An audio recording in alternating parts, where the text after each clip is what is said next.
Glória a Deus. A paz do Senhor Jesus a todos. Eu quero convidar para a carta do apóstolo São Paulo, escrevendo aos Gálatas. Será a leitura que eu quero iniciar a mensagem dessa manhã. Gálatas, capítulo de número 3.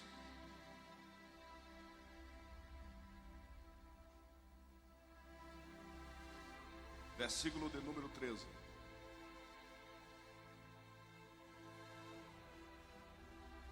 Carta do apóstolo São Paulo, escrevendo aos irmãos em Gálatas, capítulo 3, versículo de número 13.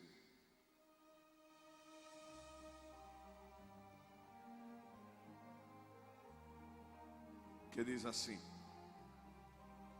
Cristo nos resgatou da maldição da lei, fazendo-se Ele próprio maldição em nosso lugar. Porque está escrito: maldito todo aquele que for pendurado em um madeiro, para que a bênção de Abraão chegasse aos gentios em Jesus Cristo, a fim de que recebêssemos pela fé o Espírito prometido. Amém? Vamos repetir somente o versículo 13, todos juntos. 1, 2, 3, leiam.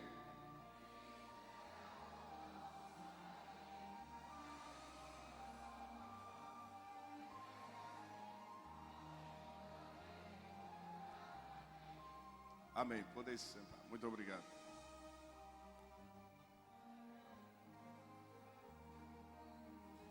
Meus irmãos, o capítulo de número 3, versículo de número 13, escrito pelo apóstolo São Paulo, o maior missionário que a igreja já conheceu na face da terra, apóstolo Paulo, que gastou sua vida em prol da obra de Deus e deixou-se ser gastado em prol de uma missão, salvação de almas. Ele aborda algumas cartas, e entre as suas cartas, a carta aos Gálatas, ela é de muita importância para os nossos dias. Ele aborda o assunto da lei, explicando a natureza da lei e revelando o poder da graça.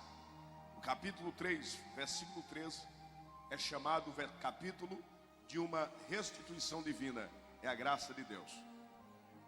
Entendemos que a lei de Deus, dada a Moisés no Monte Sinai, não foi para sacrificar o homem para conhecer a Deus. Não. A lei de Deus dada ao homem, iniciando no Monte Sinai, foi simplesmente para conduzir Israel a um ato de fidelidade. É bem assim. Uma nova nação que saiu da terra do Egito precisaria ter ordens futuras para ser uma nação instituída por Deus. Então a lei que o Senhor entrega no Monte Sinai não se resume em 10 mandamentos. 10 mandamentos foram 10 ordens para que o povo tivesse uma abertura para toda a lei. Existem milhares de mandamentos e regras dentro da lei no Monte Sinai. Deus passa a lei ao homem, e o homem passou a entender que o único caminho para encontrar Deus seria pelas obras. Não era como na graça. As obras dos homens, vivida pela lei, era quem dava a ele o direito de se aproximar de Deus. Era muito sacrifício. Os animais tinham que ser imolados, sacrificados, para que o homem pudesse se apresentar a Deus com sua culpa, com seus pecados, com seus erros, diante de um sumo sacerdote. O mesmo intercedia pelos pecados dos homens e dava a liberdade de perdão pela lei. A lei não foi cumprida na íntegra pelos homens. Ninguém foi capaz de cumprir toda a lei de Deus. É por isso que quando Jesus nasceu, a Bíblia diz que ele veio cumprir na íntegra a lei de Deus. Ele veio cumprir todos os mandamentos do Pai. Se Jesus não conseguisse cumprir a lei de Deus, todos os homens estariam vivendo debaixo de uma maldição eterna. Então era necessário alguém cumprir a lei.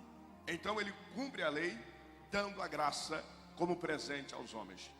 A Bíblia diz que, olhando Deus do céu para a terra, não viu um justo sequer, porque ninguém conseguiu cumprir a lei. No livro do profeta Isaías, houve um cansaço no céu. Deus se cansa de sacrifício de bode, cordeiros, cabritos, oferecimentos de pombas e etc. Porque as obras dos homens se tornaram maléficas. Eles faziam sacrifício hoje e pecavam amanhã. Eles faziam sacrifício agora e pecavam no final da tarde. Isso cansou Deus. Então Deus cria um segundo caminho, que dê ao homem uma oportunidade de livre-arbítrio. E agora estamos vivendo o tempo da graça. O que é graça? É um favor imerecido. O que é graça? É algo dado de presente para aqueles que em Cristo acreditam. A graça é mais complexa para obedecer do que a lei, porque a lei era decorada. Então dava-se para decorar os mandamentos da lei, as regras da lei, e ter força de vontade para cumpri-la. Não cumprindo a lei, morreria dependendo do ato do pecado. A graça é assim. A graça parece ser mais fácil, porque a graça foi dada a cada um. Na lei era dada ao homem em Israel, o líder passava a lei. A graça, cada um se apresenta a Cristo como bem acha que deve se apresentar. Então a graça pode trazer uma condenação exatamente por pessoas não tentarem praticar na íntegra os mandamentos de Cristo. A graça faz com que você peque agora, peça perdão agora, e de repente você diz, dá para pecar de novo? Aí peca daqui a 20 minutos, pede perdão daqui a 22 minutos, aí dá para pecar de novo, peca daqui a 25 minutos, pede perdão a 30 minutos. E isso pode fazer uma cadeia de erros. A Bíblia diz, se pecares voluntariamente, depois de teres conhecido toda a verdade, já não resta mais sacrifício para os teus pecados, porque se torna abusivo diante da graça. Agora entenda, eu quero falar sobre 7 maldições na história da humanidade. A primeira maldição se chama da inocência. A primeira maldição se chama da inocência. É por isso que eu fiz questão de ler o capítulo 3, versículo 13. Cristo nos resgatou da maldição da lei, fazendo-se próprio maldição em nosso lugar. Porque está escrito, maldito todo aquele que for pendurado no madeiro. Entenda, 7 maldições na história da humanidade. Primeira maldição foi a da inocência. Segunda maldição, consciência. Terceira maldição, culposa. Quarta maldição, dolosa. Quinta maldição, hereditária. Sexta maldição, mística. Sétima maldição, maldição da cruz, madeiro. Talvez você me pergunte e diga, por que maldição no tempo da lei, na história da humanidade? Dentro do jardim do Éden, no jardim do Éden, aonde Deus colocou um casal para darem procedência a uma origem fiel e eficaz. A Bíblia diz que Adão e Eva, ambos andavam nus. O texto simplesmente diz que ambos andavam nus. Não tem explicação a não ser essa. Eles andavam sem vestimenta. Por que, pastor, eles andavam sem vestimenta? Porque existia dentro do ser humano algo de muito valor, chamado inocência. Não havia malícia. O contato físico hoje de um homem para uma mulher começa-se assim: desejo, cobiça. Se não houver desejo e cobiça, não há casamento. Não existe casamento simplesmente eu quero casar com você, como vida de novela. O casamento da era atual é assim: primeiro se deseja, segundo se ama, terceiro se cobiça. Se não houver cobiça, não há como ter um contato sexual para a realização de filhos. Então tem que ter a cobiça. Na antiguidade, no jardim do Éden, não tinha cobiça, não tinha luxúria, nem vaidade interior. 3 pecados que estão na lei do pecado capital, não tinha. Então era inocência. O contato da inocência quer dizer não tinha malícia, não tinha regras para quebrar. Ambos viviam como 2 irmãos na lei da inocência. Não tinha sacrifício satânico que viesse na sua mentalidade. Não existia. Existia simplesmente uma regra da inocência. Deus colocou no jardim o fruto do conhecimento do bem e do mal. Dentro desse jardim havia regras. A Bíblia diz que um dia Lúcifer, ele envolve uma serpente, e faz com que a serpente dialogue com a mulher. Há quem diga que no Antigo Testamento, ou seja, na época passada, na época histórica, os animais, eles falavam naturalmente. Não, não é assim. Na lei da inocência, todos têm uma sã consciência. Então homem e mulher falavam como homem e mulher, e eles entendiam a linguagem do animal, na maior simplicidade. Nesse período, Lucifer se torna um tentador, envolvendo a serpente, que era o animal mais belo entre todos e o mais ciente do que se pronunciava. Então, um belo dia, de costume, Eva volta a conversar com a serpente, pois era um atrativo, ela achava interessante aquela serpente. E ela menos imagina, Satanás está envolto nela e induz a mulher com uma tentação, um golpe baixíssimo. Deus disse que tudo que está em volta do jardim, podes comer, mas aquilo que está no meio do jardim, não coma, é perigo, não quero que coma. Então a serpente disse à mulher bem assim: sabe Deus, que no dia em que tu comeres deste fruto, no mínimo, tu serás igual a Deus. A tentação foi assim: Deus está escondendo de você algo que você pode ser. E Eva entendeu que havia uma traição entre Deus, ela e Adão. Que Deus, o ser criador, era o todo-poderoso, porque um dia comeu deste fruto e não queria que ninguém mais comesse. Foi um golpe baixo. Então ela se seduz, vai até o fruto, se torna irada contra Deus e come. Só que quando Eva come o fruto, não se revela a natureza do pecado, porque marido e mulher é uma só carne. O pecado só foi revelado quando o homem consumou. Aí diz a Bíblia que ela vai ao homem, Adão, e dá o fruto, porque até então seus olhos não tinham sido abertos. Quando Adão come o fruto, aí o texto diz assim: ambos lhe abriram os seus olhos. Quando o homem consumou, na consumação do pecado, abriu-se os olhos do homem, de tal forma que quando eles se olharam, tiveram pavor um do outro pela sua própria nudez. Abriram os seus olhos. Entenda, a primeira maldição foi chamada inocência. A partir daquele momento que abriram os seus olhos, não é o olhar material, abriram-se os olhos da consciência. Os tratos passaram a ser diferentes. Aquela coisa simples deixou de ser simples. Aquele toque simples passou e deixou de ser um toque simples, passou a ser algo malicioso. A primeira regra: fizeram folhas, cozeram e tentaram cobrir a sua nudez de tanta vergonha, porque não tinha mais inocência.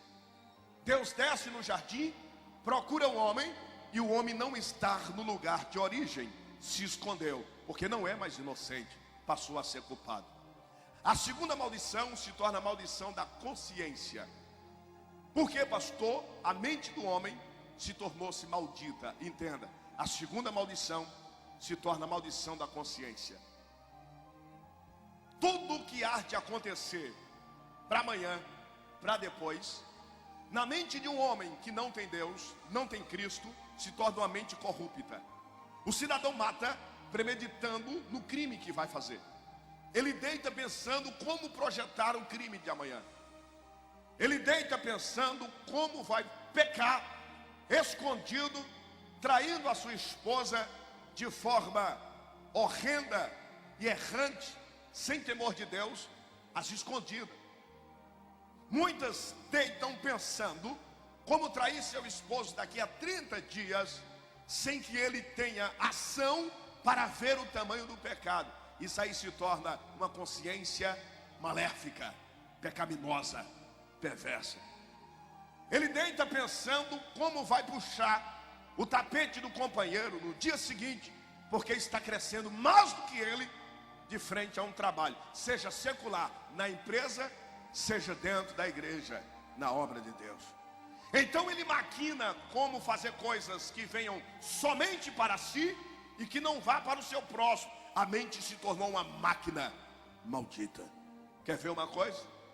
O Senhor disse assim para Caim: o pecado está à porta. Eu estou sabendo que você quer matar seu irmão. O pecado está à porta. Você só mata se você quiser, se não tiver domínio. A minha ordem é: não mate seu irmão. Deixe seu irmão viver. Não se preocupe com o sacrifício do seu irmão. Faça a sua parte. Seu irmão é pastor, você é agricultor, você é pecuarista, você será empresário, seu irmão será religioso. Seu irmão tem mais uma pigmentação comigo. Tudo dele é para mim, é comigo, é ligado a mim. Então faça a sua parte. Satanás induz Caim, provoca uma inveja, provoca um ódio tão grande de Caim para com Abel, que ele prepara uma arma. Ele cria uma arma, ele faz uma arma e diz assim: amanhã eu mato meu irmão. Essa mente já está cauterizada. E olha, irmão, eu fui pastor de igreja durante 14 anos. E eu vi muitos erros horrendos, arrupilantes. Eu vi pecados criminais diante de Deus, que eu não podia delatar a ninguém, a não ser pegar o peso daquele pecado e levar o homem ou a mulher que pecou diante de Deus e pedir a Deus o perdão e a graça sobre aquela pessoa. E que antes de pecar, eu chegava diante daquilo ou daquele, e como pastor eu orientava: não vá, não faça isso, vai lhe prejudicar lá no futuro, você vai chorar amargamente, não é isso que Deus quer para você. E a pessoa dizia: não, eu não vou fazer. Passado 15, 20, 30, 40 dias, vinha chorando, buscando uma palavra pastoral. Aí levamos na secretaria, sentamos, e a pessoa põe as duas mãos na cabeça e diz assim: eu não tive força, eu errei, eu fiz de tudo, mas eu não consegui. A consciência se torna podre quando você não dá valor àquilo que é de bom para a tua alma. Existe algo bem melhor acima do que você pensa, preparado por Deus, tanto para mim quanto para você e sua família. Não faça da sua mente uma oficina de Satanás. Não. Aquilo que você não quer de mal para você, não queira para seu irmão. Se Deus está abençoando ele, é porque é um propósito de Deus na vida dele. E não entenda isso como inveja, porque você não precisa ter inveja de mim. Porque se chegou meu tempo, a sua inveja vai lhe tornar horrendo e pecaminoso diante de Deus. Quando o meu tempo passar, chegará seu tempo para desfrutar também daquilo que Deus tem para você. E se talvez não é o meu tempo ou o seu tempo, há algo maior de Deus preparado para a sua vida. E não há demônio no inferno que impeça o resultado do que Deus tem preparado para você. Ele prepara a arma, arquiteta a morte, ele marca o lugar do crime. E quando Abel está sacrificando ao Senhor o cordeiro, isso era à tarde, era no final da tarde, Abel pegava do melhor e dizimava a Deus a oferta e o dízimo, e sacrificava. Caim pegou a arma, e com traição, ele punhala seu irmão pelas costas, e sangra seu irmão. Consciência podre. Maldição da consciência. Os homens passaram a prática de erros segundo a sua mente lhe ditava. Terceira maldição, maldição culposa. A pior coisa na vida do ser humano se chama culpa, porque a culpa não fala, mas a culpa não lhe deixa dormir. Existem pessoas que tramam malícias secundárias. É mais ou menos assim: ele não tem coragem de fazer, mas ele induz meia dúzia de pessoas para a prática daquilo que ele fermentou. Porque depois que tudo acontece, ele tira o corpo fora para se fazer de inocente e põe você numa enrascada. Eu vou profetizar algo de muito mistério nessa manhã. Deus não vai permitir a cilada do diabo destruir a sua vida. Se você crê, diga glória a Deus por essa verdade. Não vai. Dentro da regra é assim. Eu escrevi um livro que eu abordo sobre julgamento, vida ou morte. Então tem 3 regras que me dominam dentro do meu livro. Inocentes que são acusados de culpa, culpados que são liberados da sentença como inocente, porque paga suborno, paga dinheiro. Inocentes assassinados sem se defender, porque não tem auxílios de alguém ao seu lado. Essas 3 regras. José, quando estava lá dentro da prisão, eu não estou falando da venda dos irmãos, lá dentro da prisão, que os companheiros chegaram próximo a ele e disse, porque era natural quando alguém estava na prisão, a primeira coisa, os presos mais antigos buscavam uma ficha. Me dá a tua ficha. O que foi que te fez parar aqui dentro dessa prisão? Que tipo de crime tu cometeu? Porque se tu cometeu um crime bárbaro, então nós vamos ficar aqui um pouco do teu lado. Agora, se tu chegou aqui como um preso ralé, nós vamos aproveitar de você. Então a ficha de José tinha que ser passada dentro da cadeia. Aí agora começa. Primeira pergunta: o que te trouxe dentro dessa prisão? Aí ele tem que olhar para o olho de quem perguntou e dizer bem assim: eu não fiz nada. Porque até hoje é assim, todos que vão para um presídio, alguém pergunta: o que te trouxe aqui? Ele diz: não sei, eu não fiz nada. Para mim que visitei centenas de presídios no Brasil, o cara diz assim: eu não fiz nada. Às vezes estuprou criança, matou criança, assassinou pai, assassinou mãe. Diz: eu não fiz nada, eu sou inocente. E por causa de um marmanjo errante, o verdadeiro diz assim: eu não fiz nada. Aí quem não sabe da história diz assim: isso é a conversa de todo mundo, ninguém aqui fez nada. Aí José disse: eu não sei, eu não fiz nada. Aí meia dúzia dá risada e diz assim: não fez nada? Dessa idade, bonito como tu és, formoso, preso, de quem tu abusou. Aí chega o oficial da guarda e delata. Diz assim: ele tentou abusar sexualmente da mulher do capitão Potifar, do líder. A ficha de José fica preta, escura dentro da cadeia. Agora o duro é você tentar lutar contra aquilo que você não praticou, pagando um alto preço por aquilo que você não fez. Porque alguém maior do que você, com ódio de você, por você não ser conivente com o erro dele, por você não comer na mesma mesa dele, por você não praticar o que ele praticou, preparou uma cadeia para lhe matar. Deus não vai deixar barato essa história. Você não vai chorar por muitos anos. Você não vai viver nessa amargura por muito tempo. O dia do culto da vitória está se aproximando da sua vida.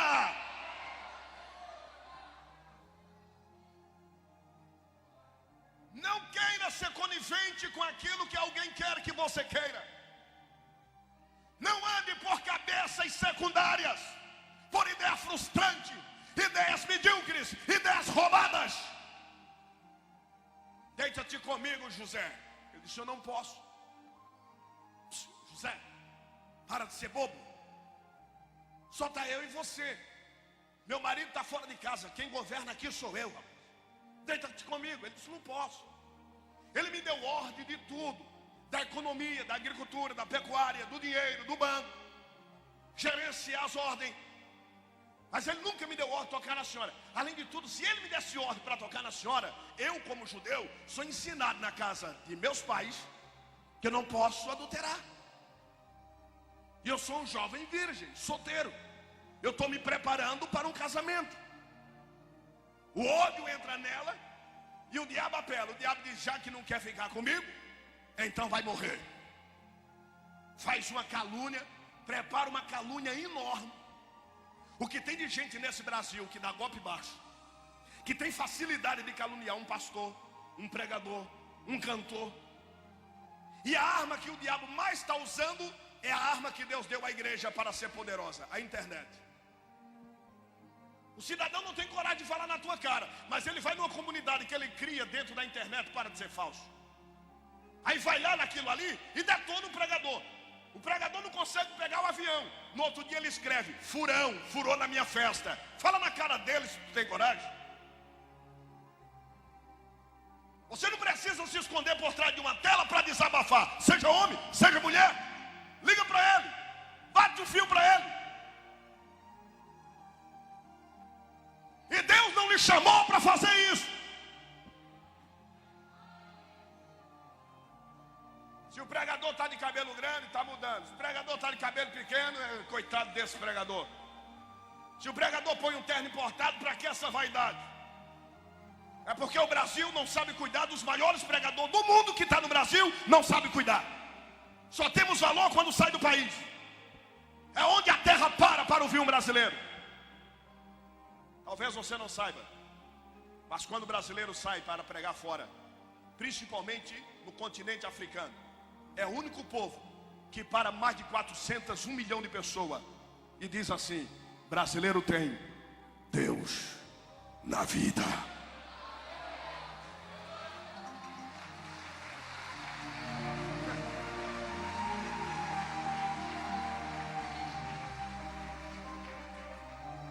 Param para ouvir um brasileiro. Entenda? Culposa. Diga comigo: o inocente foi culpado por não praticar e conviver com erros. Mas tudo que se planta, se colhe. O cara te pega assim, te rebenta e diz assim: já era para ele, acabei com o ministério dele, está estourado. Aquele não prega mais, aquele não canta mais. Quero ver, a gente vai cercá-lo na direita e na esquerda. Você tem que entender que quando você está cercando alguém, Deus está preparando o outro para cercar você também. Se fosse palavra minha, você poderia me matar, mas está na Bíblia: com a medida com que medides teu irmão, casa caiu. Tu também será medido. Tu está medindo o cara do lado, tu está descendo a língua em fulano. Para de ser besta.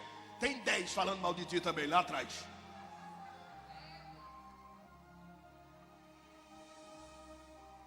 Tu está condenando. Aquela irmã não presta. Tem 30 te rebentando aí atrás. E quando tu está pensando que tu está voando nas asas do vento, tu está andando em urubu. Quando você está abençoando alguém, aí Deus prepara outra regra. Tu abençoa com 1, Ele abençoa com 20 atrás. Diga glória a Deus por essa verdade. Rapaz, fulano de tal não presta, larga para lá. Isso aí já não compete a mim, a você, é Deus. Eu fui chamado para abençoar e não condenar. Tu fosse chamado para liberar palavras de bênção e não de maldição. Tu fosse eleito para liberar palavras proféticas de vida e não de morte. Tu fosse eleito para liberar palavra de salvação e não de destruição. Libere palavra de salvação hoje. Libere palavra de salvação hoje. Meu Deus do céu.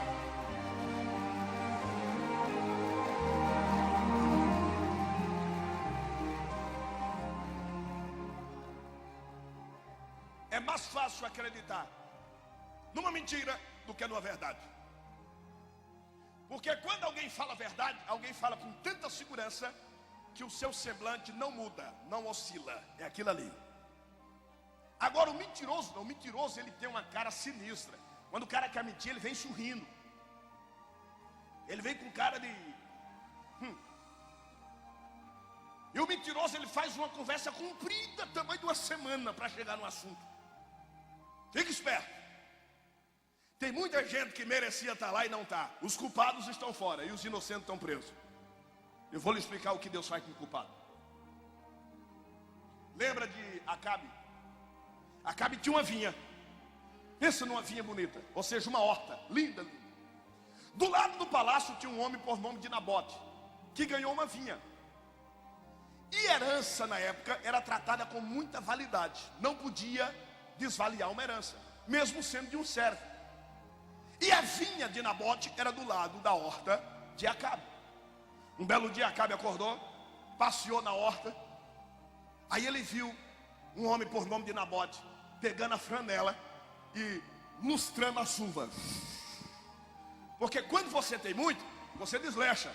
Quando você tem pouco e o pouco é caro, você cuida daquilo como se fosse ouro. Nabote aqui. Acabe invejou e viu aquela vinha, estava linda, não tinha um bichinho nela. A terra estava limpinha, aquilo parecia um tapete.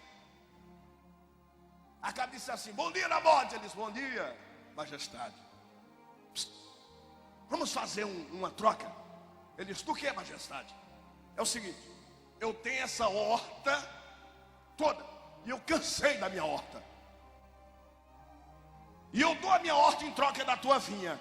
Pegar ou largar? Nabote, do jeito que estava, olhou para ele e disse: eu não quero, não quero. Trocar uma vinha em troca de uma horta? Eu não sou besta. Nabote disse: não troco.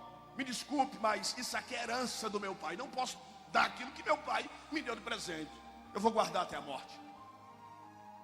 No outro dia Acabe chega e diz: eu não quero trocar, mas me dê o preço quanto você quer que eu pague. Nabote disse: o senhor viu alguma placa de vende-se lá fora? Eu disse: não. Então, não vendo. Terceiro dia, Acabe vem com abuso de poder: eu sou rei, a terra é minha, me dê a sua vinha. Nabote olha para ele aqui, está assim, ó: não dou, não vendo e não troco. Acabe treme as pernas, fica irado, porque a herança não pode ser tomada e a lei dava esse direito. Aí Acabe entra dentro do palácio, fica com fome, para de comer e faz cara feia. Quando Jezabel chegou, um dos príncipes olhou e disse: olha, teu marido não come, não bebe. Ela disse: por quê? Porque ele quer trocar a horta numa vinha.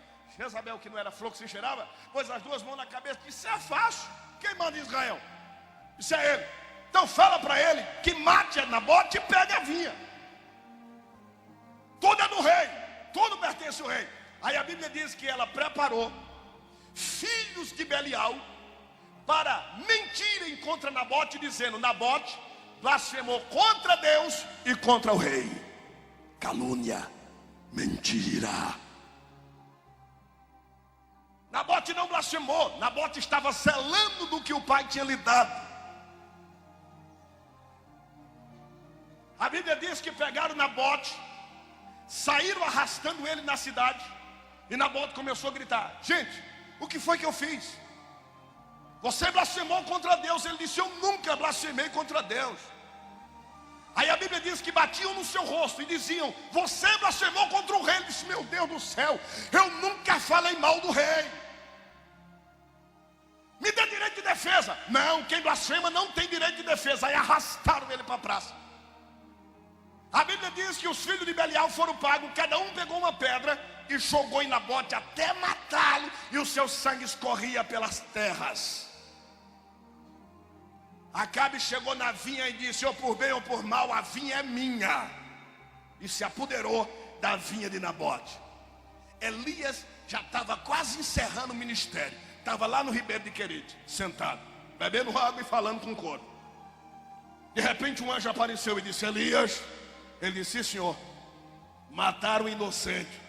Diz: como, senhor? Disse: mataram o inocente. E foi gente grande, é gente da alta. Ele disse: e aí, senhor? O senhor disse: eu não gostei. O cara é poderoso, mas eu vou arrebentá-lo agora. Porque no céu existe honestidade. O pequeno tem valor diante de Deus. Acabe disse: a vinha é minha. Jezabel fez uma dança lá na vinha. Aleluia! A vinha é nossa, já era. Elias disse: o que é que eu falo? O Senhor disse: diz a Acabe: aonde desceu o sangue de Nabote, vai escorrer o sangue dele. Fala para Jezabel que aonde desceu o sangue de Nabote, vai descer o sangue dela, e as aves do céu serão testemunha que eu deixarei comê-la por inteira. Ei, tá brincando? Tá pensando que eu tô bêbado, rapaz? Isso é verdade. Não toque na vida de quem Deus escolhe. Não se toca na vida de quem tem herança. Você não pediu para ter, mas o amor do Pai te alcançou. Você é herdeiro. E quem tocar em você está tocando na menina dos seus olhos. Meu Deus!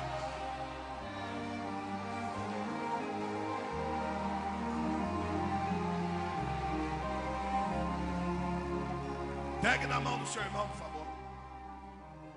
Diga para ele: Deus não vai deixar barato quem mexeu comigo. Diga: quem tocou na minha honra. Os anos se passaram. Deus levantou um homem por nome de Jeú. Elias ungiu Eliseu. Eliseu ungiu Jeú para ser rei de Israel. Acabe já tinha morrido entre Ramote e Gileade com uma flecha. No dia que Jeú foi matar Jezabel, a Bíblia diz que Jezabel subiu no andar, se pintou inteira, colocou uma saia bem curtinha para ver se derrubava o ungido. Só que ungido é esperto, porque o cara, mesmo sendo ungido, ele não pode brincar com sensualidade. A Bíblia diz que Jeú ficou embaixo, chamou 2 eunucos, quer dizer, 2 que não funcionam, e disse: a bichinha já se rebocou toda, sobe você, eu não. Eu sou ungido, mas eu não posso brincar com a sensualidade de uma mulher. Então sobe vocês que não funciona. Os eunucos não funcionou, aí ela veio toda assanhadinha: não, amor. Os eunucos disse: você não interessa pra gente. Um grudou nas perninhas, outro grudou na outra, fez assim: 1, 2, 3. A Bíblia diz que jogaram Jezabel de cima do seu palácio. Aí Jeú olhou para ela e disse: para quem tocou no herdeiro, eu faço assim. O anjo disse: monta na carruagem. Jeú disse: para quê? O anjo disse assim: passa pelo resto do corpo, para lá e para cá. Engatou ré no cavalo e... O Senhor disse: canta pneu em cima. Mexeram com você porque quiseram. Você é herdeiro. Quem acredita nisso, manda 2 glória gostoso para Deus. Você é herdeiro.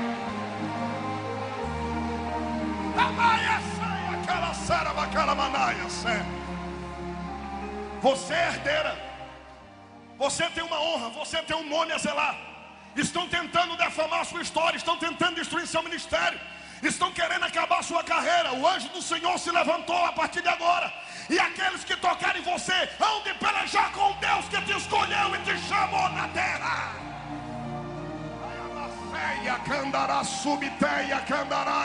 Levante as suas mãos e adore ao nome do Senhor. Você é herdeiro, você é herdeira. Você é um herdeiro, você é herdeira.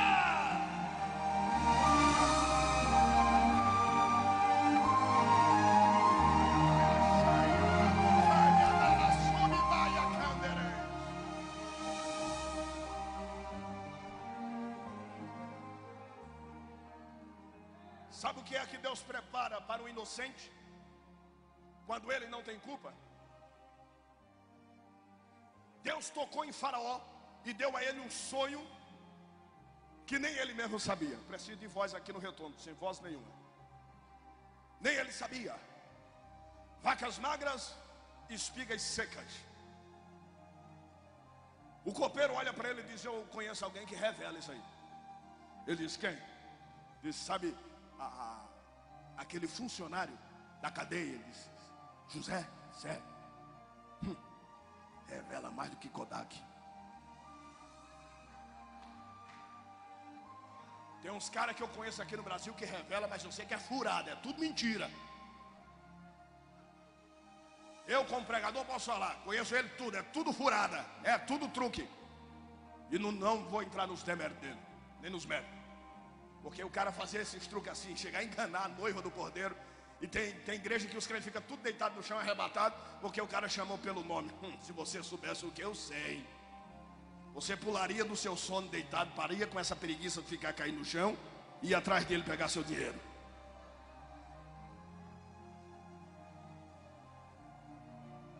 Eu tenho como falar, porque hoje eu sou um dos pregadores que mais prega nesse Brasil, dos maiores eventos desse país. José revela mais do que Kodak. Ele disse: qual é o sistema da revelação dele? Com nome, sem nome? Disse: não, é um negócio online. Tu conta e é direto, é batata. Aí, e fui, e arde aqui. Ele disse: não dá bom. Aí mandaram chamar José. Ele disse: olha, eu sonhei com 7 vacas magras, devorando 7 vacas gordas, espigas magras, devorando as fartas. Antes dele acabar de falar, ligou lá em cima. José disse: calma, respire fundo, beba água. Disse que foi. É tudo um sonho só. Ele disse: mas eu nem terminei de contar. Disse: não, é um só. Quando o senhor falou 7 para lá, 7 para cá, é um só. Não perca tempo, economize palavras. Disse: e aí? Disse: vai haver 7 anos de fartura e 7 anos de fome. Prepare alguém para que domine sobre a casa e governe com fidelidade. Aí Faraó já estava por aqui com a administração que ele tinha. Olhou para um lado, olhou para o outro, não achou ninguém. disse: você vai ser o novo governador. Está preparado? Não, isso aí é simplesmente uma força a mais daquilo que você precisa. Estou preparado. Aí chega o dia da aclamação. Na história de José há algo que me encanta. No dia em que José é aclamado, o primeiro governador, porque no Egito não tinha governador. Você sabia ou não? Ele foi o primeiro governador. No Egito não tinha governador. Faraó criou um cargo secundário, vice-rei. Governador quer dizer vice-rei. Não existia esse negócio de vice-rei. Faraó ficou tão alegre que disse: eu vou criar um novo ministério agora. A porta abriu. Você é o segundo depois de mim. Quem tocar em você, toca em mim. O que você fizer é o que estou fazendo. Eu vou só desfrutar agora. Administro. No dia da aclamação, quando ele é colocado em cima de uma carruagem, primeiro a pegar na mão dele. Primeiro a pegar na mão de José. Primeiro, oficiais do rei, eunuco. Segundo a pegar na mão do governador, capitão de guarda e de campo. Terceiro a pegar na mão do governador, as esposas dos primeiros ministros. Você já parou para pensar que a mulher de Potifar teve que fazer 3 coisas quando José passou de frente à casa dela como governador? Você diz: não, é mentira. É mentira? A história diz. Primeiro, tinha que beijar os pés do governador, a mão do governador, a testa do governador e dizer para ele: parabéns pelo sucesso.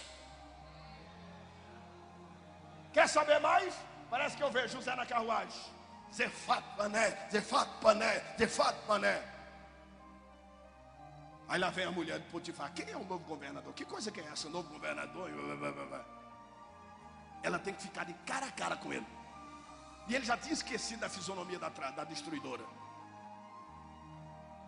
E ela tem que pegar no pé dele. E os 2 guardas oficiais tem que dizer assim: beijai os pés do novo governador.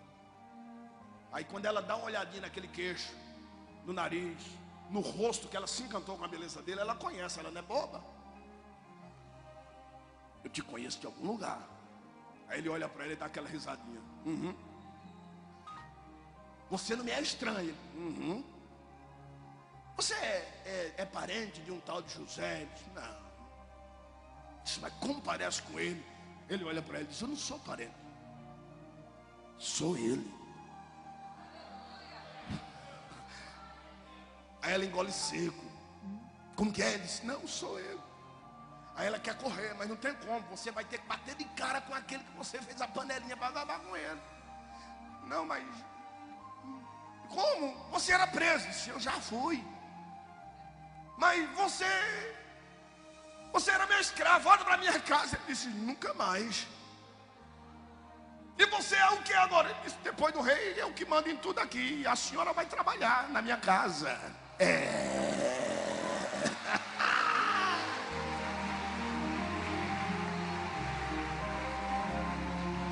Pegue na mão do seu irmão, por favor. Diga para ele: as minhas humilhações estão sendo assistidas por Deus. Agora diga bem forte: o tempo de cantar e de caminhar na carruagem do sucesso foi determinado hoje. Diga para ele: terão que me assistir de perto. Agora olha para teu irmão, fala bem baixinho, diz assim: que Deus te livre de beijar os meus pés. A casa caiu, meu filho. Não gostam de você, não gostam do teu jeito de ser, não gostam da maneira que Deus te usa, não aceitam as formas benignas que o Espírito de Deus manifesta na sua vida, te desprezam, te abandonam, criaram panelinha para não fazer mais amizade com você. Você está vivendo em um mundo de perdidos, sozinho, solitário, coração triste, alma batida e amargurada, porque perdeu as colegadas todas. Estão dizendo que você não sai mais dessa, seu ministério não vai longe. Você não depende dessas palavras tão pobres de alguém. Se Deus precisar arrancar você da cidade, Ele vai arrancar. E depois de alguns anos você vai voltar por cima e não mais por baixo. Você volta mandando e não sendo mandado. Você volta eleito e não deseleito. Você volta como rei, como governador.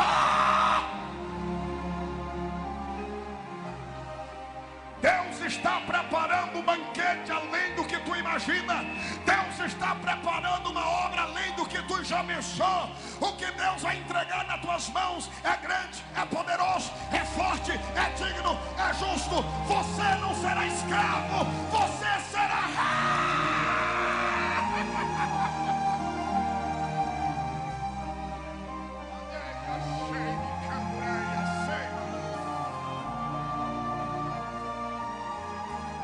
Você terá para emprestar e não vai pedir mais emprestado a ninguém. Você será dono das maiores redes de loja. Você não vai depender mais de ninguém. Deus vai te dar os carros mais caros que a Europa já importou ao Brasil e não dê satisfação a ninguém.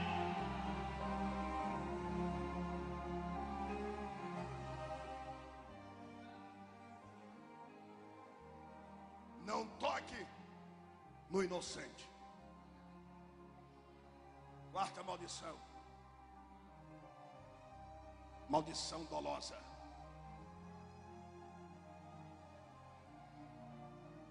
Pastor, o que é maldição dolosa? Crimes que executam o corpo natural. Eu vou trazer para o lado espiritual. Existem pessoas que têm facilidade em ferir o homem de Deus ou a mulher de Deus. Tem facilidade. A lei é mais ou menos assim: se você não viu, não fale que viu.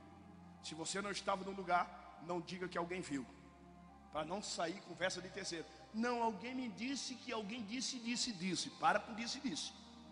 Se você não viu, se entupa, cale-se. Não, mas alguém me falou. Não é do seu bico. Vá cuidar da sua casa. Vai engraxar seu sapato. Vai assistir a novela, já que tu gosta tanto. Pastor, o senhor tem raiva de novela? Se eu puder jogar uma bomba lá dentro da Globo.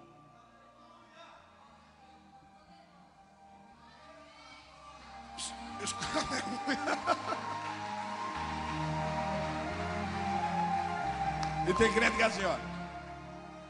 Durante muitos anos os homens falavam mal das mulheres, né? Essas mulheres noveleiras, as bichinhas ficavam, meu Deus. Mas é a única coisa que a gente tem à tarde, é a novelinha. Agora, meu amigo, o que tem de marmanjão? O cara fica todo assanhadinho quando dá 15 para as 7. Mulher, pipoca. Aí o menino sai correndo. Sal, pimenta, fogos. Me dá um copo de água. A mulher, calma bem, a novela vai começar e eu não posso sair daqui. Me diga o que novela ensina de bom para uma geração profética. Eu nunca vi dizer que novela batizou um crente com o Espírito Santo. Você já ouviu dizer? Não, se você disser que batizou, eu vou pregar lá. Vou dar reteté lá, com certeza. Novela começa assim: o cara começa bem casado, 5 capítulos depois ele está amando uma bem novinha, 10 capítulos depois ele já chutou a esposa e está com a nova, 12 capítulos depois ele briga com a nova, volta com a mulher, 22 capítulos depois ele larga as duas, já está na terceira. No final ele termina só, termina com as 3, tudo na paz. O giro de uma novela: desamor, traição, desavença, descontentação feminina. A novela ensina que ser um pouquinho gordo Não, a novela ensina que uma mulher um pouquinho mais cheinha não serve para os homens da época atual. Todas têm que ficar sequinha, magrinha, musculosa. Aí o cara está assistindo novela, ele e a esposa que é mais cheinha. Na novela só passa filé. Eu tenho certeza que ele vai olhar para a mulher dele e dizer: está faltando muita coisa aqui. Eu estou falando como homem, não brinco com homem. A mulher ama quando vê, quando se tem e quando gosta. Ela não quer saber de beleza, se ela amar, ela ama. O homem sempre foi seduzido por beleza. e você tem coragem de pegar seu marido, sentar para ver as magrinhas da Globo fazendo novela, e você, vamos falar a verdade, não vamos ser hipócritas. Eu tinha um colega que se apaixonou pela atriz da novela. Eu conheço mulheres que dizem assim, quando eu vejo o tal de Santoro, sei lá, rapaz, eu fico...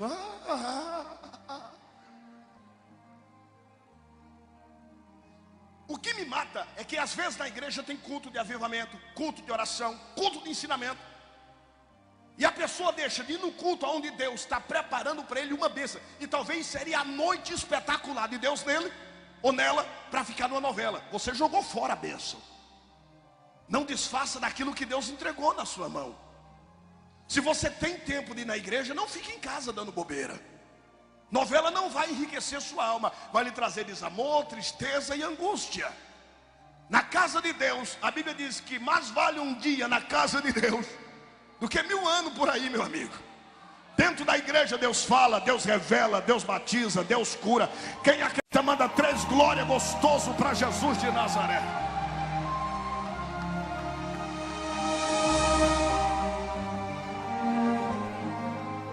Quinta maldição.